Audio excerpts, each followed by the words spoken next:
Hey everyone, well, I got the footage. You might have remembered we had that RV break-in back in June, right before we went on our big 5,000 kilometer road trip.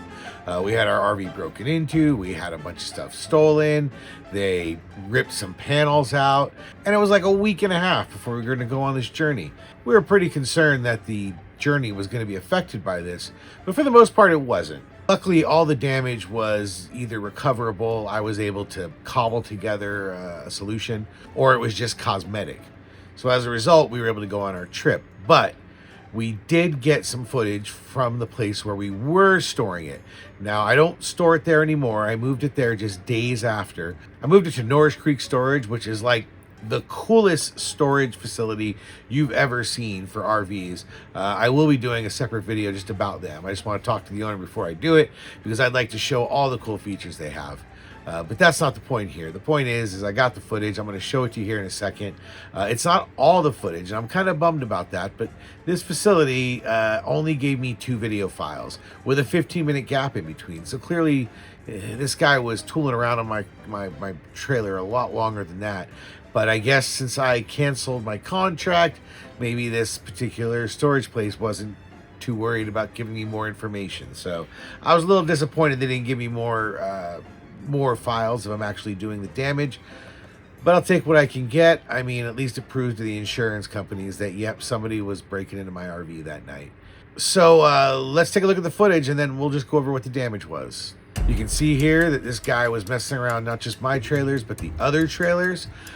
He spent a bit of time with my trailer, prying open that door by twisting the lock open, pulling out all the stuff, stole things, lots of tools. You know, not a huge amount, but just a lot of little RV specific tools. I did notice on my trip a couple of times, like I didn't have this, I didn't have that. He stole my torque wrench, which sucks because I had a really nice big oversized torque wrench and all of the attachments and all that. He took that. A bunch of other just basically my RV supplies toolbox. It was a small box of tools or items that were very specific to the RV, so I didn't need to keep them in my toolbox. I kept them in the RV. Luckily, a lot of those things I had second versions of, either in my toolbox or just in other spots in the RV. So I really wasn't too affected by the stolen stuff. I thought he took my bear spray, but I actually found it, so he didn't get my bear spray. That was cool. This is like 15 minutes later. He was going through all the stuff behind the RVs, grabbing what he wanted to grab, and then he hit the fence, took off. My wife actually saw the fence looked a little bent, but you know, that's not my problem. Not anymore.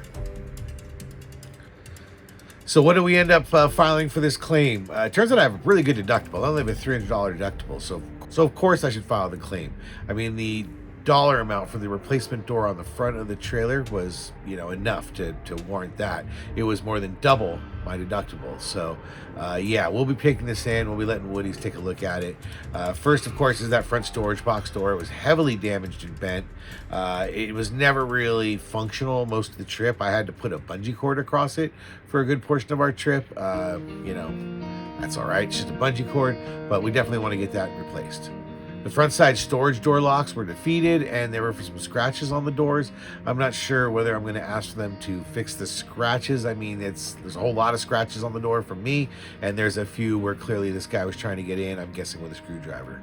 On the driver's side, the interior electronics panel was ripped away. I was really worried this might have caused damage, but it looks like all the electronics is fine. I imagine this guy thought that was like a storage box, so a storage area, so he was trying to get in there.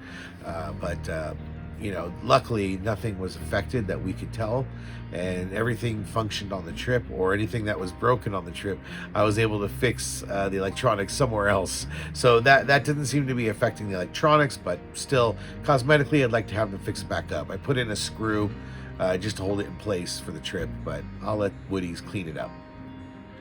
The back door lock wasn't defeated, but he clearly tried to pry it away, the rear storage door. So that's got a bent door jamb now. So we're gonna need to have that replaced. It's mostly cosmetic, but hey, that's why I got insurance. The large rear cargo door I thought was fine. I could tell that it had been messed with. You can see spots where he tried opening it up but didn't get in. But on this trip, for whatever reason, ever since the break-in, whenever we start driving, the door comes loose. and we actually had it open up on the highway a couple of times. That's not good. That is a safety issue. Luckily, truckers or other drivers, beep at us, let us know, hey, pull over. And I was staring for it, and it got to the point where on our RV trip, every single time we got back in the RV, I went over and bumped those latches to make sure they were shut. Now, we looked at why is this opening. We couldn't quite figure it out, and we really think that perhaps the hinge at the top has been bent. This guy was using a screwdriver, and if he tried to bend up the door, maybe that bent it. It's the only thing we can think of, considering that we had been driving this trailer for a long period of time before the break-in, and that door almost never was unhinged. There was a real occasional time where one side was not clicked, but also that could have just been us closing it. But this was every single time we got back out of the RV that was unclicked, and we had the safety latches on most of the time. And so clearly that seems to be affected by the theft. We're gonna let Woody's figure that out.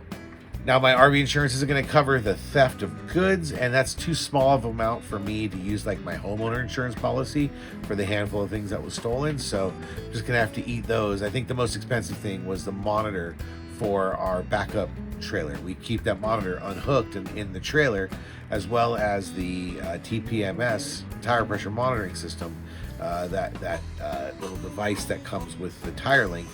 Those were both stolen. We've gotten a new monitor that I just went and purchased on Amazon like the next day, and we really don't need that tire pressure monitoring system because the software allows you to monitor it on your phone and on your Apple CarPlay now, so we don't really need that device. So we'll see what happens when I take it into Woody's. We'll document it. We'll see how it does, and as usual, I'll take you guys along for the ride. Whether or not this turns out well or end up having issues, you'll see. We got more travel videos coming out, and we're trying to get to 25,000 subscribers. So if you haven't subscribed already, please subscribe. That's going to help make this channel work. It's the only thing I ask, and I hope this video earned your subscription. Thanks, everyone.